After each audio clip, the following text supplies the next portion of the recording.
وسیلة وباصر رضيت بالله ربا وبالإسلام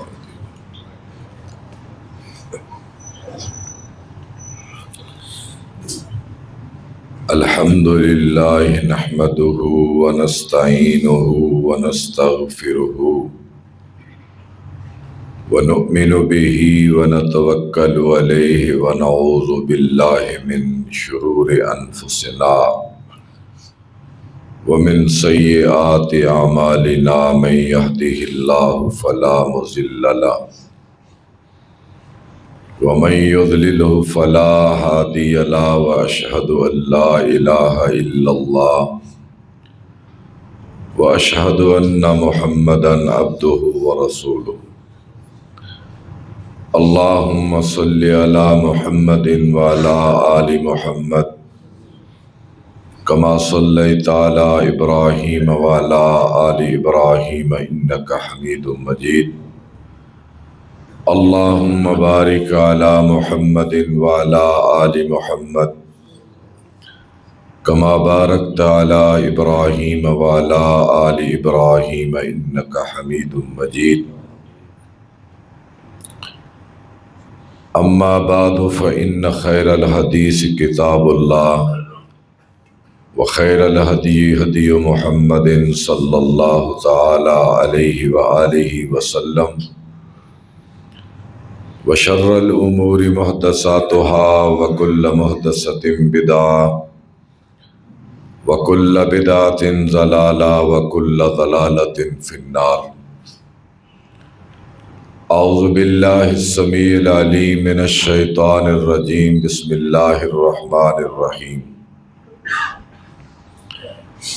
واصبر نفسك مع الذين يدعون ربهم بالغداة والعشي يريدون وجهه ولا تعد عيناك عنهم تريد زينة الحياة الدنيا ولا تطع من أغفلنا قلبه عن ذكرنا واتبع هواه وكان أمره فرطا سبحان ربك رب العزة عما يصفون وسلام على المرسلين والحمد لله رب العالمين۔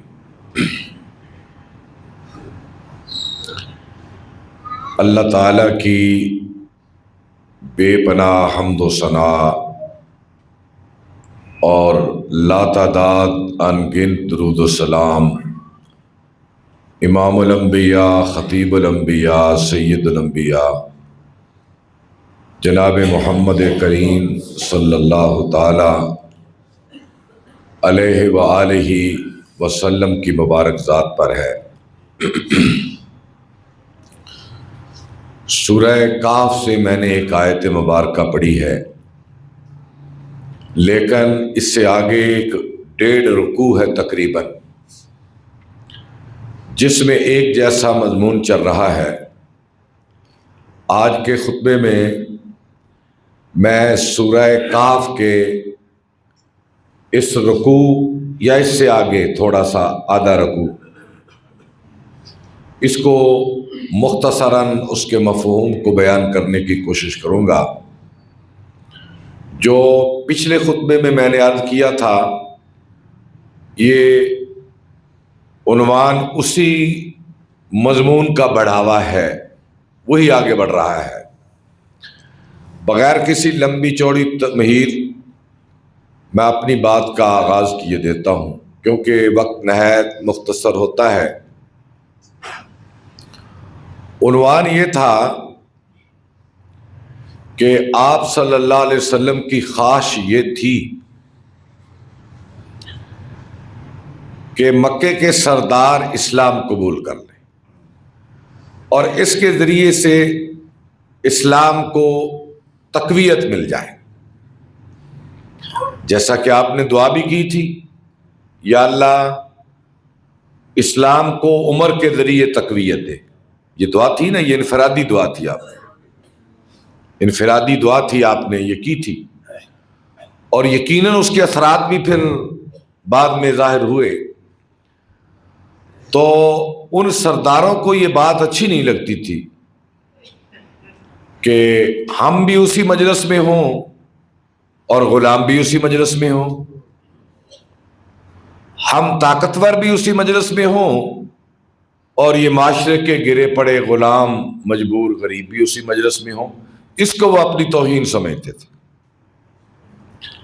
تو شاید آپ کے دل میں یہ خیال آ گیا ہو کہ چلو یہ تو میری ذاتی غرض تو نہیں ہے نا، میں تو اللہ کا کام کر رہا ہوں، تو میں ان لوگوں کو الگ دعوت دے دیتا ہوں اپنے ان پرانے ساتھیوں کو پیچھے ہٹا کر، تاکہ اسلام ان کے دلوں میں اتر جائے۔ اور پھر ایک بار آپ نے ایسا کیا بھی، اور کرنے کے بعد اس کا فائدہ بھی کوئی نہ ہوا، وہ اسلام کی طرف راغب بھی نہ ہوئے، اور یہ بات بھی کہ ان کمزور مسلمانوں کو ذرا پیچھے بھی ہٹایا گیا۔ تو اس پر اللہ تعالیٰ نے یہ تقریباً رکوع اور 1.5 رکوع کا تبصرہ کیا ہے،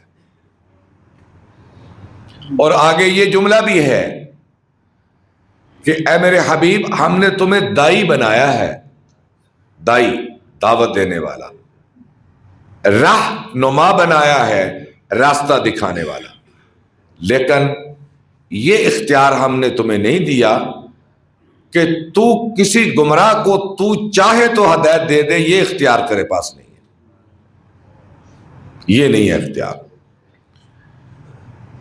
کہ لیکن انک لا تہدی من احببت، جسے تو چاہے ہدایت نہیں دے سکتا، ولکن اللہ یہدی من یشاء، ہدایت تو اللہ کے ہاتھ میں ہے، تیری ذمہ داری ہے میرا پیغام لوگوں تک پہنچانا۔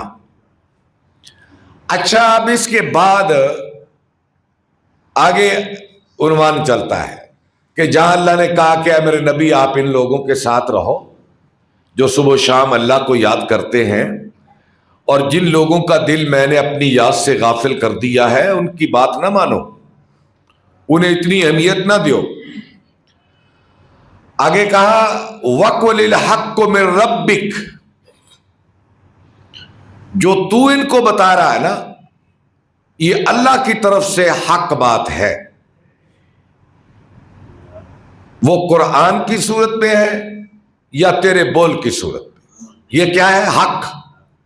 وَقُلِ الْحَقُّ مِن رَبِّكَ فَمَنْ شَاءَ فَلْيُؤْمِنْ وَمَنْ شَاءَ فَلْيَكْفُرْ۔ اب جس کا جی چاہے اس کو سن کے انکار کر دے، جس کا جی چاہے سن کر ایمان لے آئے۔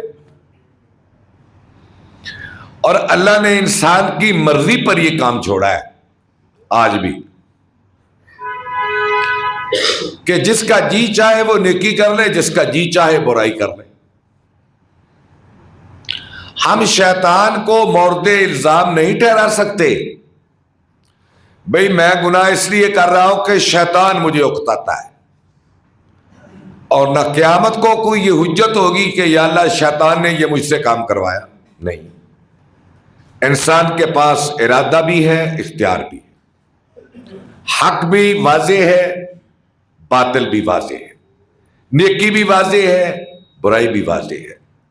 جس کا جی چاہے نیکی کر لے، جس کا جی چاہے برائی کر لے، لیکن جیسے اللہ نے نبی کے ذمہ لگایا تھا کہ تو حق بات سناتا جا،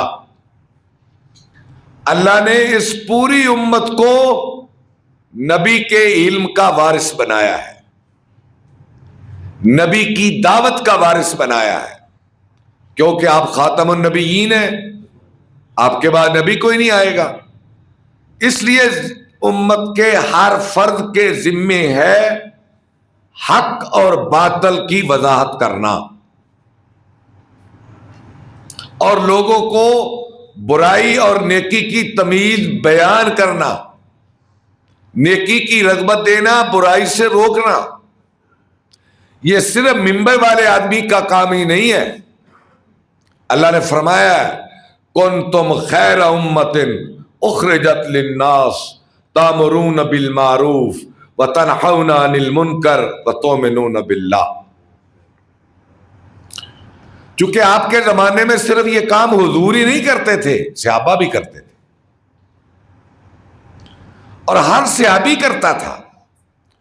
جب انہوں نے کر کے دکھایا تو اللہ نے شاباش دی، فرمایا شاباش اے امت محمد، تم بہترین امت ہو، تم لوگوں کو نیکی کا حکم دیتے ہو، تم لوگوں کو برائی سے روکتے ہو، شاباش اے امت محمد، خدا کی طرف سے تمہیں شاباش.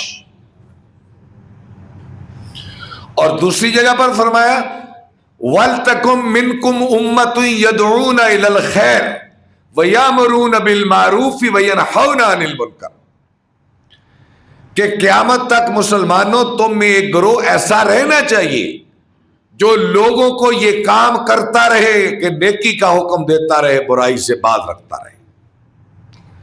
یہ اس امت میں اللہ کہتا ہونا چاہیے، کیونکہ نبی نے تو آنا نہیں. ختم نبوت پر تو ہمارا زور ہے،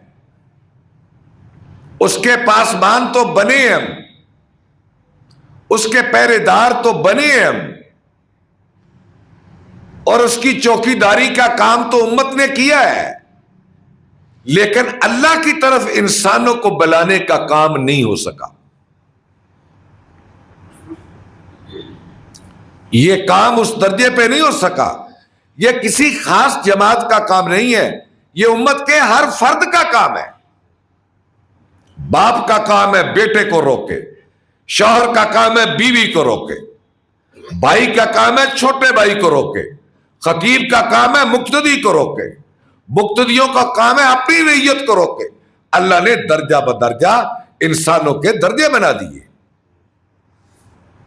یہ امت کا ذمہ ہے کہ وَقُلِ الْحَقُّ مِن رَبِّكَ فَمَنْ شَاءَ فَلْيُؤْمِنْ وَمَنْ شَاءَ فَلْيَكْفُرْ، کہ لوگ کھڑے ہو کر لوگوں کو بتائیں بھائی یہ نیکی ہے، یہ سود ہے، یہ صدقہ ہے، یہ سود ہے، یہ خیرات ہے، یہ رشوت ہے، یہ حلال ہے، یہ ملاوٹ ہے، یہ خراپن ہے، یہ فحاشی ہے، یہ پاک دامنی ہے. یہ امت کے ہر آدمی کا کام ہے کہ وہ درجہ بدرجہ انسانوں کو بتاتا رہے. لیکن آگے کیا کہا؟ اِنَّا أَعْتَدْنَا لِلظَّالِمِينَ نَارًا، اِنَّا أَعْتَدْنَا لِلظَّالِمِينَ نَارًا أَحَاطَ بِهِمْ سُرَادِقُهَا وَإِن يَسْتَغِيثُوا يُغَاثُوا بِمَاءٍ كَالْمُهْلِ يَشْوِي الْوُجُوهَ بِئْسَ الشَّرَابُ وَسَاءَتْ مُرْتَفَقًا. ذرا ترجمہ سماعت فرمانا. جو شخص یہ ذمہ داری ادا نہ کر سکا وہ بھی، اور جس نے سن کر بھی یہ تمیز نہ کی، سن کر تمیز نہ کی کس چیز کی؟ کہ یہ درست ہے یہ غلط ہے. سننے کے بعد سمجھنے کے بعد پھر اس نے تمیز نہ کی، پھر خواہش کا بندہ، خواہش کا غلام، ہوس کا پجاری، نفس کا پابند وہی کام کرتا رہا جو جی نے چاہا. تو پھر اللہ کیا کہتا ہے؟ اللہ کہتا ہے اِنَّا أَعْتَدْنَا لِلظَّالِمِينَ نَارًا، تو میری نظر میں یہ سب ظالم ہیں، اور میں نے ظالموں کے لیے ایسی آگ تیار کر رکھی ہے. آگے آگ کی صفات بیان کی. احاطہ بہم سرادقها، جو آگ کھلی نہیں ہوگی، بے لگام نہیں ہوگی، کھلے میدان میں نہیں ہوگی. احاطہ بہم سرادقها، اس کے ارد گرد بھی میں نے آگ کی کناتیں بنا دی ہیں. جیسے کنواں نہیں ہوتا اس میں پانی ہے، ارد گرد اینٹوں کی کنات ہے، وہ گول. آپ جیسے کسی مجلس میں بیٹھتے ہیں نا تو اس کے ارد گرد کنات لگا دی جاتی ہے، دائرہ بنا دیا جاتا ہے کہ یہ اس کا اندر دائرہ ہے. احاطہ بہم سرادقها، اس جہنم کو میں نے آگ کی کناتوں سے گھیر دیا ہے. وَإِن يَسْتَغِيثُوا يُغَاثُوا بِمَاءٍ كَالْمُهْلِ، جب ایک وقت گزر جائے گا ان کو آگ میں جلتے جلتے جلتے جلتے تو پھر یہ آواز دیں گے اللہ کو، کس چیز کی؟ العطش، حدیث میں آتا ہے العطش، اے اللہ پیاس بڑی لگی ہوئی ہے، گلے خشک ہو رہے ہیں، جانیں بلب ہیں، لبوں پہ آ رہی ہیں، اے اللہ پیاس لگی ہے، پانی چاہیے۔ حضور نے فرمایا 1000 سال بعد ان کا یہ جملہ میرا خدا سنے گا۔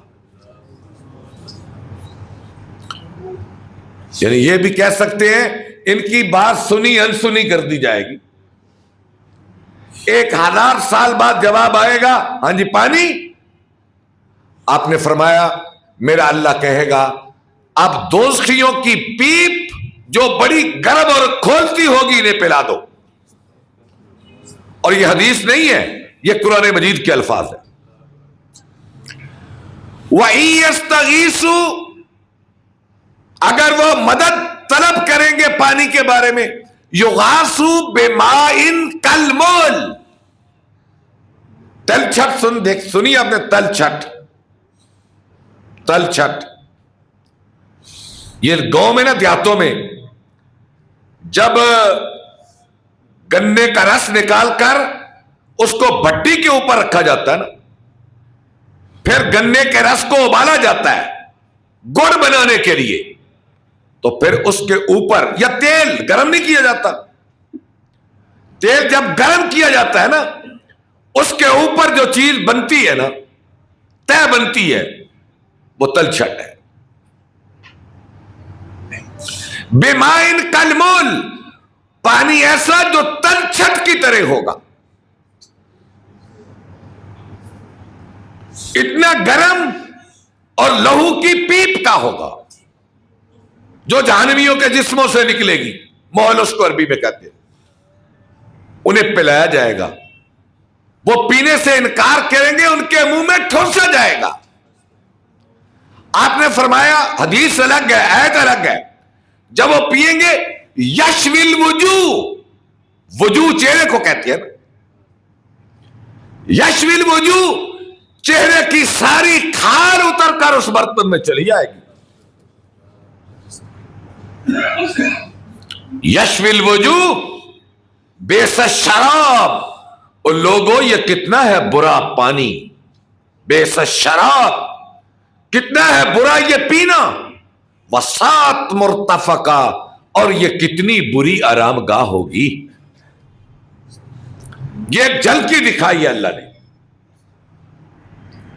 ایک جھلکی ظالم کی، اور پیچھے ظالم کافر کو نہیں کہا، مشرک کو نہیں کہا، ظالم کا ہے جو حق بات کو سن کر پھر اس کو ٹھکرا دے، متکبر کو۔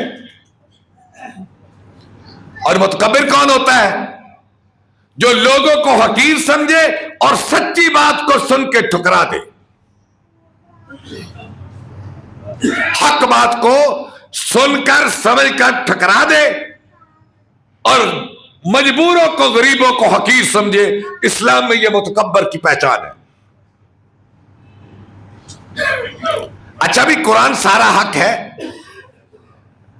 پیغمبر کا طریقہ سارا حق ہے، اب ہم اپنے گریبانوں میں جھانکیں، اپنے دماغوں کو واپس دوڑائیں، ہم کس حد تک اللہ کی کتاب کے فالوور ہیں اور رسول اکرم کے طریقوں پہ چلنے والے۔ سستی اور چیز ہے، ٹکراؤ اور چیز ہے۔ متکبر ٹکراؤ کرتا ہے حق سے۔ آج آپ کسی کو سود کی آیتیں سنائیں، کسی مالدار سودیے کو، تو اس کے چہرے پہ سلوٹیں پڑ جاتی ہیں، رنگ پیلا زرد ہو جاتا ہے، اور وہ آگے سے طویلیں کرتا ہے اپنے کاروبار کی، اپنے سودی نظام کی، اور کہتا ہے کہ اسلام کا تقاضا ہے۔ یہ آدمی پیسے لگاتا ہے اپنے، تو فائدہ کوئی اور لے، میں نہ لوں۔ آپ رشوت خور سے بات کر کے دیکھ لیں، وہ کہتا میرا حق ہے، یہ رشوت نہیں ہے، رشوت یہ ہوتی ہے، رشوت یہ ہوتی ہے، رشوت یہ ہوتی ہے، یہ رشوت نہیں ہے، یہ رشوت نہیں ہے۔ تو یہ کون ہے؟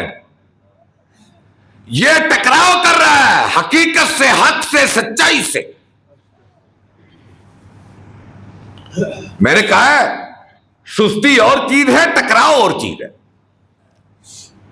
تو جو دین سے، قرآن سے، سنت سے ٹکراؤ کر رہا ہے جاننے کے باوجود، قرآن اس کو ظالم کہتا ہے۔ یہ اس کا رخ بیان کیا۔ اب دوسرا رخ بیان کیا کہ وہ لوگ جو حلال روزی سے جیتے ہیں اور حق کو حق سمجھ کے جیتے ہیں، اور ان میں تکبر، غرور کسی حالت میں نہیں ہوتا، چاہے دولت مندی کی انتہاؤں پہ پہنچ جائیں، اختیارات کے انتہاؤں پہ پہنچ جائیں، اپنی جماعت، جتھے جماعت اور لوگوں کی طاقت کے ساتھ جہاں بھی پہنچ جائیں، ان میں ایک لمحے کے لیے بھی غرور نہیں آتا، بلکہ وہ کہتے ہیں کہ یہ سب کچھ میرے اللہ کی جانب سے ہے، یہ اس کی نعمت ہے، یہ اس کا فضل ہے، یہ اس کا کرم ہے، میں تو اس لائق نہیں تھا، میں اس کی نعمتوں کا شکریہ ادا نہیں کر سکتا۔ بول سے نہیں، رویے سے، بول سے نہیں، رویے سے۔ آگے ان کا ذکر، ان الذین آمنوا وعملوا الصالحات، وہ لوگ جو ایمان لائے اور نیک عمل کرتے رہے۔ انا لا نضیع اجر من احسن عملا، اے میرے بندو، میرا تم سے وعدہ ہے کہ تمہارے کسی بھی اچھے عمل کا میں ثواب اور اجر ضائع نہیں کروں گا۔ ایسے ہے نا، انا لا نضیع اجر من احسن عملا، میں کسی بھی انسان کے اچھے عمل کا اجر ضائع نہیں کروں گا۔ اور آگے کیا کہا؟ اولئک لہم جنات عدن تجری من تحتہم الانہار، ایسے لوگوں کو ایسی جنت دوں گا جو ہمیشہ ہمیش رہے گی، کبھی پرانی نہیں ہوگی، کبھی بسیدہ نہیں ہوگی، کبھی اس کی دیواریں ٹوٹے گی نہیں، کبھی اس کے پھل بے ذائقہ نہیں ہوں گے، وقت گزرنے کے ساتھ اس کا حسن اور اس کی چمک کم نہیں ہوگی، اسے دوبارہ مرمت نہیں کیا جائے گا۔ جنات عدن، عدن جس کا وقت اور مقام و مکان کبھی ختم نہیں ہوگا۔ تجری من تحتہم الانہار، جس کے نیچے سے نہریں چل رہی ہوں، اوپر آدمی چلے، نیچے نہر چلے، اوپر شیشے کی چھت ہو، اس پہ جنتی چلے، پھر اپنے خدا کی دید کا نظارہ کرے۔ اس کے لیے صحابہ نے سب کچھ قربان کیا تھا، ان کے دلوں نے یقین کر لیا تھا، ہمارے دلوں میں اس کا یقین آ نہیں رہا۔ یحلون من اساور، یحلون من اساور، ان لوگوں کو پھر میں سونے کے کنگن پہناؤں گا۔ دنیا میں اللہ نے مرد کے لیے سونا حرام کر دیا، سونا حرام کر دیا، تو اس حرام سے بچ کے آ، میں جنت میں تجھے سونے کے کنگن پہناؤں گا۔ اور آج تو ایک انگوٹھی بنانا مشکل ہے، آج کی دنیا میں ایک انگوٹھی بنانا مشکل ہے۔ یحلون من اساور، اور میں انہیں سونے کے کنگن، وزن کیا ہوگا اللہ جانتا ہے، ان کنگنوں کا وزن کیا ہوگا اللہ جانتا ہے۔ وَيَلْبَسُونَ ثِيَابًا خُضْرًا خُضْرًا، میں انہیں سبز رنگ کے جوڑے پہناؤں گا۔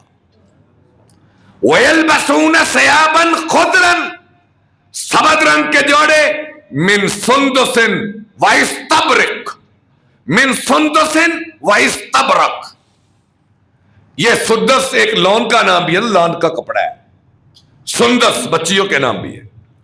سندس کہتے ہیں باریک ریشم کو، استبرق کہتے ہیں موٹے ریشم کو.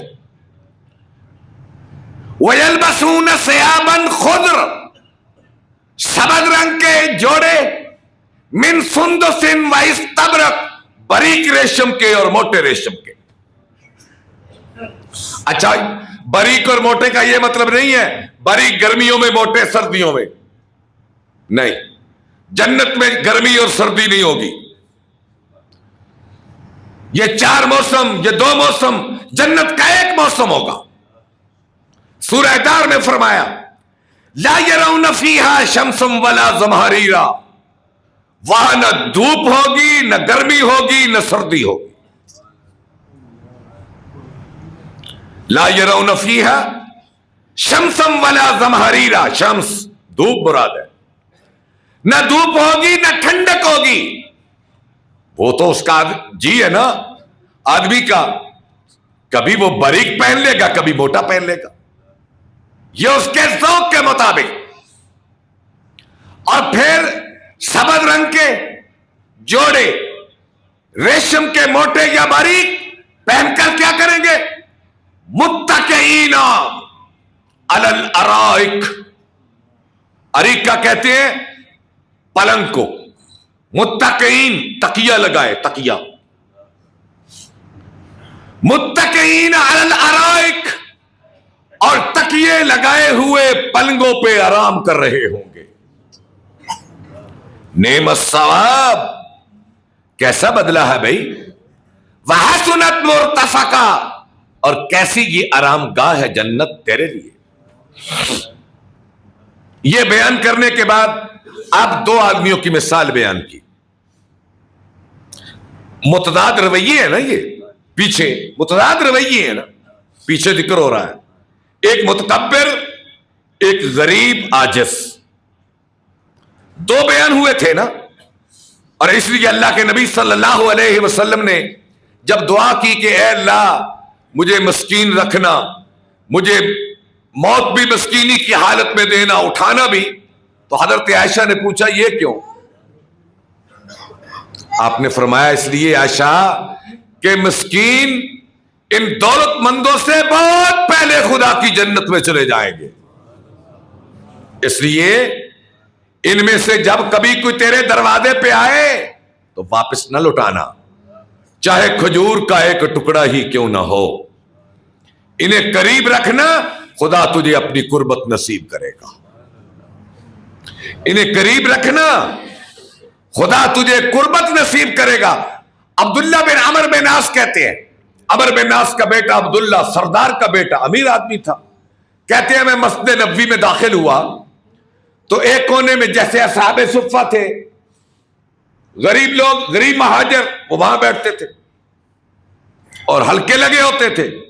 حضور برآمد ہوئے، اندر سے آپ نے یوں دیکھا مسجد میں تو آپ مہاجرین فقراء میں جا کے بیٹھ گئے. جب آپ بیٹھ گئے تو یقیناً ان کے لیے تو یہ بڑی خوش بختی تھی. تو آپ نے ان کا دل بڑھانے کے لیے کہا اے فقراء مہاجرین خوش ہو جاؤ، تم دولت مندوں سے پہلے 40 سال پہلے خدا کی جنت کے مہمان بن جاؤ گے. عبداللہ بن عمر کہتے ہیں ان کے چہرے خوشی سے چمک اٹھے، دمک اٹھے، اور میری خواہش ہوئی کہ کاش میں بھی آج ان فقیروں میں ہوتا. اس فقیر سے مراد فقیر اور غریب ظالم غریب نہیں ہے، چور فقیر نہیں ہے، گداگر نہیں ہے، مانگت نہیں ہے. اس سے مراد وہ ہے جو اللہ نے دیا اس پہ شکر کر گئے اور خودداری کے ساتھ اپنے خدا سے اپنا تعلق جوڑ کے جیے. اور نہ دولت مند سے وہ دولت مند مراد ہے کہ دولت مند جو زکات دیتا تھا، سخاوت کرتا تھا، مزاج میں غرور نہیں تھا، ایسا دولت مند مراد نہیں ہے. ایسا دولت مند جسے زکات یاد نہ تھی، جو اتنا حریص اور حوث والا تھا کہ غریبوں کا خون چوستا تھا، متکبر تھا، ظالم تھا. ان سے وہ رویے مراد ہے. تو اللہ تعالیٰ نے دو رویے بیان کیے. اگر میں نے آیات پڑھی تو بات لمبی ہو جائے گی، اختصار کے ساتھ عرض کر دوں. دو آدمی تھے. اللہ کہتا وَاضْرِبْ لَهُم مَّثَلَ الرَّجُلَيْنِ جَعَلْنَا لِأَحَدِهِمَا جَنَّتَيْنِ مِنْ أَعْنَابٍ وَحَفَفْنَاهُمَا بِنَخْلٍ وَجَعَلْنَا بَيْنَهُمَا زَرْعًا كِلْتَا الْجَنَّتَيْنِ آتَتْ أُكُلَهَا وَلَمْ تَظْلِم مِّنْهُ شَيْئًا وَفَجَّرْنَا خِلَالَهُمَا نَهرًا وَكَانَ لَهُ ثَمَرٌ فَقَالَ لِصَاحِبِهِ وَهُوَ يُحَاوِرُهُ أَنَا أَكْثَرُ مِنْكَ مَالًا وَوَلَدًا وَمَا أَظُنُّ السَّاعَةَ قَائِمَةً وَلَئِن رُدِدتُّ إِلَىٰ رَبِّي لَأَجِدَنَّ خَيْرًا مِّنْهَا مُنقَلَبًا. آگے اسی طرح عنوان چل رہا ہے. ایک آدمی بڑا چودھری، زمیندار، مالدار، زمینوں والا، اس کے پاس دو باغ، باغ کے اندر نہر، ادھر زراعت ادھر زراعت، بڑا اس کے پاس مال. ایک دن اور اس کا جو پڑوسی وہ بیچارہ غریب آدمی، مزدور آدمی، یا اگر اس کا باغ بھی ہوگا تو چھوٹا سا، دونوں نکلے. یہ چودھری صاحب باغ کے دروازے پہ گئے اور غریب سے کہنے لگا دیکھ میرا باغ، دیکھ میرا باغ کیسا ہے، دیکھتا نہیں ہوں. اس نے کہا جی بڑا اچھا ہے. کہنے لگا نہیں، اس کا میں حقدار تھا، اور میں اس کا حقدار تھا. میں نہیں سمجھتا قیامت آئے گی. اگر قیامت آ بھی گئی تو اس سے اچھے باغ مجھے ملیں گے، کیونکہ مجھ میں یہ صلاحیتیں ہیں نا. یہ کہنے لگا اور کہنے لگا دیکھ انا اکثر منک مالا وولدا، اور تو ایک گرا پڑا انسان ہے، دیکھ میری عزت کتنی، میرا قبیلہ بڑا، میری جماعت بڑی، میرے جتھے بڑے، تو کیا ہے؟ اس نے آگے سے کیا کہا؟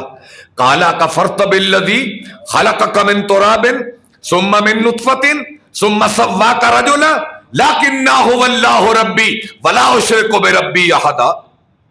وہ اللہ سے ڈر بھئی، اپنے بول ٹھیک کر، اپنا رویہ ٹھیک کر، اپنے اندر کو ٹھیک کر، اپنے فکر و خیال کو ٹھیک کر.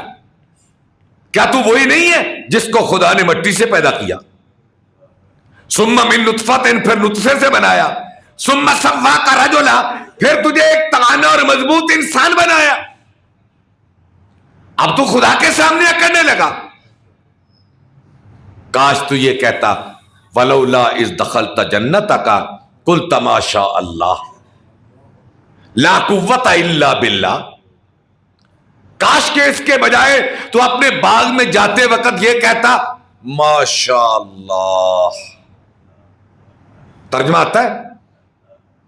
اپنے باغ میں جاتے ہوئے یہ سبق ہے میرے آپ کے لیے. اچھے مکان میں جائیں، اچھی زراعت میں جائیں، اچھی حویلی میں جائیں، مال مویشی کو دیکھیں، اچھی دکانداری کو دیکھیں، جوان بیٹوں کو دیکھیں، اللہ کی نعمتوں کو دیکھیں تو کہے ماشاء اللہ لا قوت الا باللہ. میری کیا اوقات تھی، میری کیا اوقات تھی، میرے پاس کیا قوت تھی، یہ میرے اللہ نے چاہا تو سب کچھ عطا کر دیا. تجھے یہ کہنا چاہیے تھا ان ترنی انا اقل منک مالا وولدا. کوئی بات نہیں اگر میرے پاس تو جتنا نہیں، تو مجھے ڈر ہے کہ جو تو نے جملے بولے ہیں نا، کہیں خدا آسمان سے آفت بھیج کر تیرے باغ کو غرق نہ کر دے.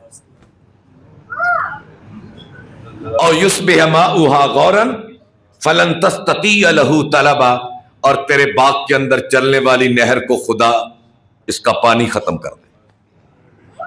اچھا سورہ ملک میں کبھی آیت پڑھی ہے؟ یہ ادھر ہے وہ آخر میں قل ارأیتم ان اصبح ماؤکم غورا فمن یاتیکم بماء معین. او لوگوں اگر زمین کے پانی کا لیول خدا نیچا کر دے، کون ہے جو پانی کو باہر لے آئے؟ یہ سورہ ملک کی آخری آیت ہے. کوئی ان اصبح ماؤکم غورا فمن یاتیکم بماء معین، کوئی پانی نہیں لا سکتا زمین سے اگر اللہ اس کا لیول نیچا کر دے. اس نے بھی یہ کہا اللہ چاہے تو تیری نہر کا لیول نیچا کر دے, اس کے سوتے بند کر دے, اس کا منبع سکھا دے جہاں سے یہ اترتی ہے, تیرے اس غرور کی وجہ سے. تو قرآن کہتا ہے ایک دم, ایک آن, ایک گھڑی اللہ نے مہلت نہیں دی, مہلت نہیں دی.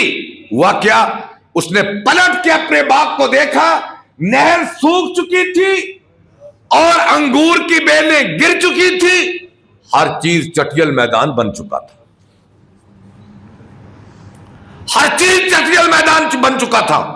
فَأَصْبَحَ يُقَلِّبُ كَفَّيْهِ عَلَىٰ مَا أَنفَقَ. جب آدمی مایوس ہوتا ہے پھر ایسے کرتا ہے, یہ مایوسی کی علامت ہے, یہ گھبراہٹ کی علامت ہے. ہاتھوں پہ ہاتھ پھیرنا, تلیوں کو ایک دوسرے کے نیچے اوپر کرنا. فَأَصْبَحَ يُقَلِّبُ كَفَّيْهِ عَلَىٰ مَا أَنفَقَ وَهِيَ خَاوِيَةٌ عَلَىٰ عُرُوشِهَا. گری پڑی تھی تو کہنے لگا وَلَمْ مُشْرِكْ بِرَبِّي أَحَدًا, اللہ میری توبہ, یا اللہ میری توبہ, یا اللہ میری توبہ, اب میں ایسا غرور نہیں کروں گا. لیکن وقت گزر چکا تھا, وقت گزر چکا تھا. اس لیے میرے بھائیوں, اگر غربت ہے پھر بھی اللہ سے تعلق نہ توڑے. خدا دنیا میں نوازے گا, آخرت میں بھی نوازے گا. اگر دولت مندی ہے, اگر خوشحالی ہے, اختیار ہے, تو اختیار اور دولت میں آ کر بھی اپنے رویے نہ بدلیں, ورنہ ہر متکبر کے اوپر میرا خدا متکبر موجود ہے. کیا خیال ہے, اللہ سے بڑا متکبر ہے کوئی؟ اس نے قارون جیسوں کی گردنیں توڑ دی, اس نے فرعون جیسوں کو پانیوں میں ڈبو ڈبو کے نہیں مارا. ابو جہل کی اکڑی ہوئی گردن کو ابن مسعود کے ہاتھوں نہیں کٹایا. تاریخ کے شواہد موجود ہیں. اس لیے میرے بھائیوں, جب دولت آتی ہے تو تنہا نہیں آتی, اپنے ساتھ فتنے لے کے آتی ہے, اور سب سے بڑا اس کا فتنہ تکبر ہوتا ہے, دوسروں کو نیچا دکھانا, بالخصوص رشتہ داروں کو نیچا دکھانا. تو ان رویوں سے, ان رویوں پہ غور کریں, اپنے دل کو سمجھائیں, اپنے دماغ کو سمجھائیں, تو اللہ کی رحمت کے طلبگار بن کے جئیں. اللہ عمل کی توفیق عطا فرمائے. وآخر دعوانا الحمدللہ.